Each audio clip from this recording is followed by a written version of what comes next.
Let's go. Wednesday afternoon.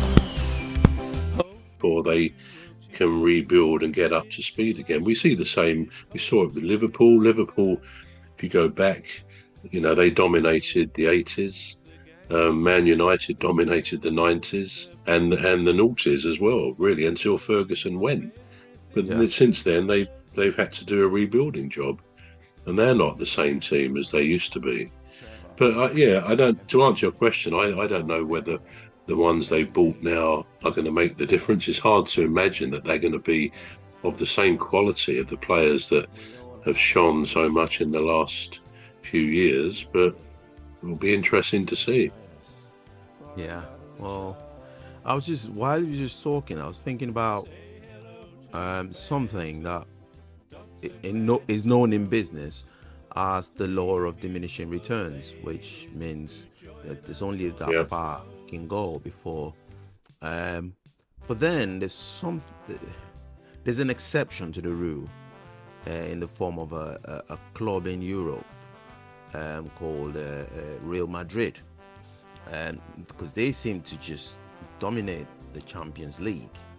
I mean, I don't know how many times they've won the Spanish league, but the Champions League is really, they're tough. And I'm thinking, well, if that law really applies in football, what's stopping it from applying to Real Madrid? And that's what stops me in my track when I think of that. But the law of diminishing return, I mean, there's only that much championing you can do. You can only be a champion for so long before, you stop, I mean, should we really be worried about Manchester City? Because from people's point of view, they're not doing bad. I mean, they are still within finishing in the top four, so they're not really. They're not really. I don't think their situation is critical, but it's just because of the sort of reputation that Pep Guardiola's had. With always winning, that winning mentality. I think that's why it's then being judged by it. It's like a singer as well. If you have a singer or a songwriter, dominating the charts, releasing number ones, the pressure piles on then. You don't want to release a song that will then flop, because you've got to keep up to that high expectation. And I think that's what it is, rather than a real problem that requires requires being given attention to. But the thing is, he seems to be worried about it himself. Pep Guardiola, I mean, you can tell from his countenance, he does, it doesn't look himself when he's losing. Well, you can say that about any other manager, but he's more stressed when things don't go particularly well for him. So I hope the big spend they've done this, that they've had this January window, I hope he improves things. I really hope he does. Now I was kind of wishing that he has a really, really bad season, but now I feel sorry for him. I don't know why.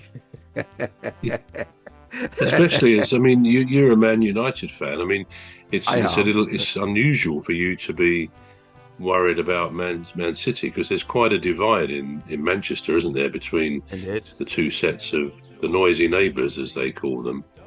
But I agree with you. I think Soft family and the ladies, Dr. Gladys and Phantom and Rose. We all have a lovely show every weekday, so join us for a lovely show. Say hello to Phantom, Dr. Glad. Man City, because there's quite a divide in Manchester, isn't there, between the two sets of the noisy neighbours, as they call them.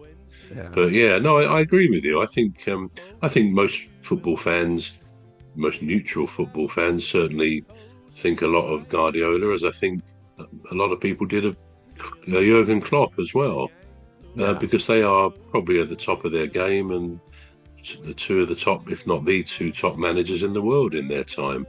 And I always get the feeling that Pep Guardiola is what do we know? But he seems a thoroughly decent man. You get that vibe from him, I think, when he's interviewed, and he's got a good quirky humour, which is always a good thing to see.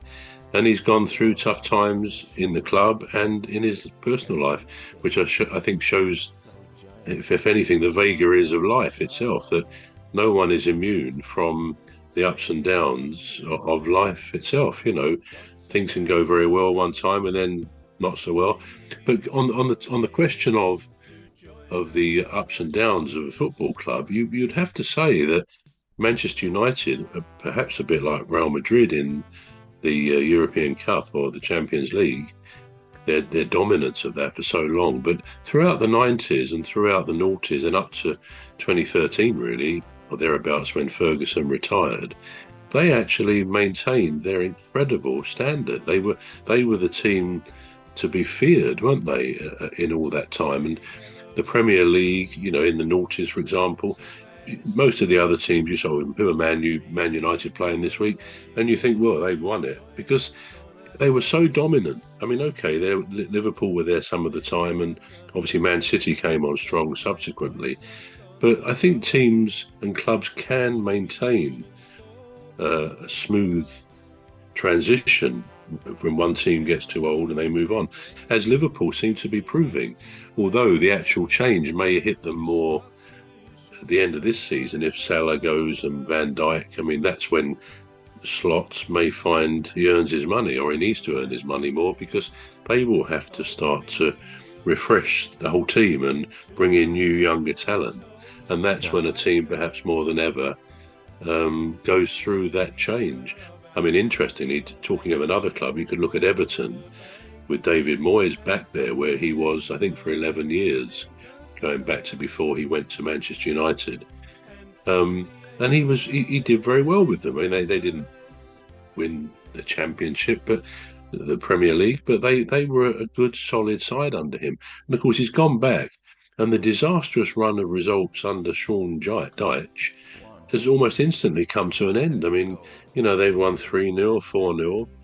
I mean, Palace, my team, played them on Saturday week. So, at Palace, I have a feeling. Family and the ladies, Dr. Gladys and Phantom and Rose. We all have a lovely show every weekday. So join us for a lovely show. Say hello to Phantom,